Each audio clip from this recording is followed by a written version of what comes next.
As we start to look at the effects of our disease, we are sure to see that our lives have become unmanageable.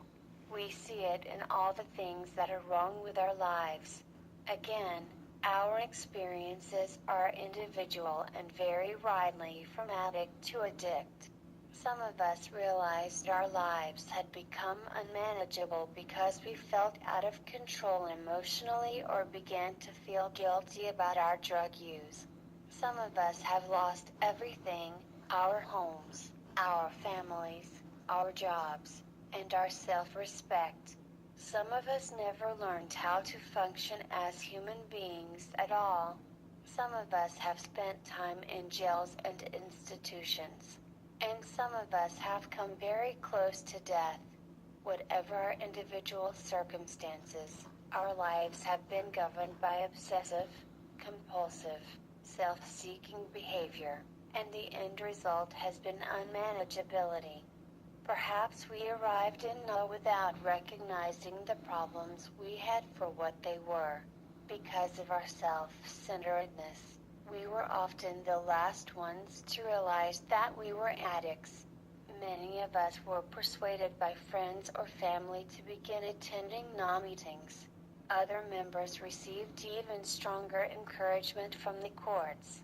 No matter how it occurred, our long-standing illusions had to be shattered. Honesty had to replace denial before we could face the truth of our addiction. Many of us recall the moment of clarity when we came face to face with our disease. All the lies, all the pretenses, all the rationalizations we had used to justify where we stood as a result of our drug use stopped working. Who and what we were became more clear. We could no longer avoid the truth. We have found that we cannot recover without the ability to be honest. Many of us came to NA after spending years practicing dishonesty. However, we can learn to be honest, and we must begin to try. Learning to be honest is an ongoing process. We are able to become progressively more honest as we work the steps and continue to stay clean.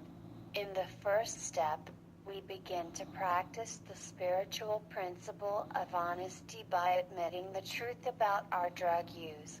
Then we go on to admit the truth about our lives. We face what is, not the way things could be or should be. It doesn't matter where we come from or how good or bad we think we've had it. When we finally turn to Narcotics Anonymous and the 12 steps, we begin to find relief. As we begin working the first step, it is important to ask ourselves some basic personal questions. Can I control my use of drugs? Am I willing to stop using? Am I willing to do whatever it takes to recover?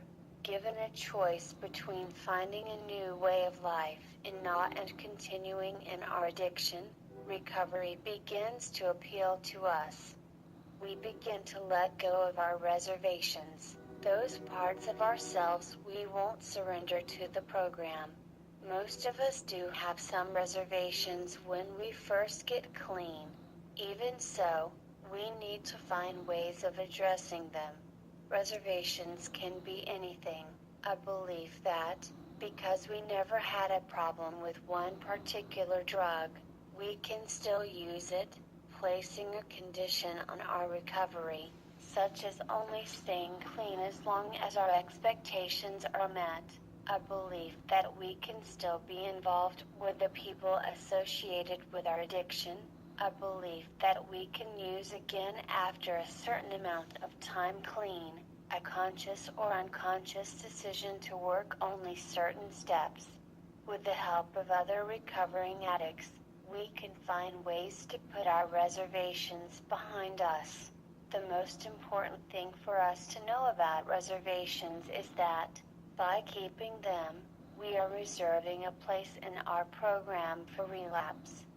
Recovery begins when we start to apply the spiritual principles contained in the 12 steps of NA to all areas of our lives. We realize, however, that we cannot begin this process unless we stop using drugs. Total abstinence from all drugs is the only way we can begin to overcome our addiction. While abstinence is the beginning, our only hope for recovery is a profound emotional and spiritual change. Our experience shows that it is necessary for us to be willing to do anything it takes to obtain this precious gift of recovery. In recovery, we will be introduced to spiritual principles such as the surrender, honesty, and acceptance required for the first step. If we faithfully practice these principles, they will transform our perceptions and the way we live our lives. When we first begin to practice these principles, they may seem very unnatural to us. It may take a deliberate effort on our part to make the honest admission called for in step 1. Even though we are admitting our addiction, we may still wonder if this program will really work. Acceptance of our addiction is something that goes beyond our conscious admission. When we accept our addiction, we gain the hope of recovery. We begin to believe on a deep level that we, too, can recover. We begin to let go of our doubts and truly come to terms with our disease. We become open to change. We surrender.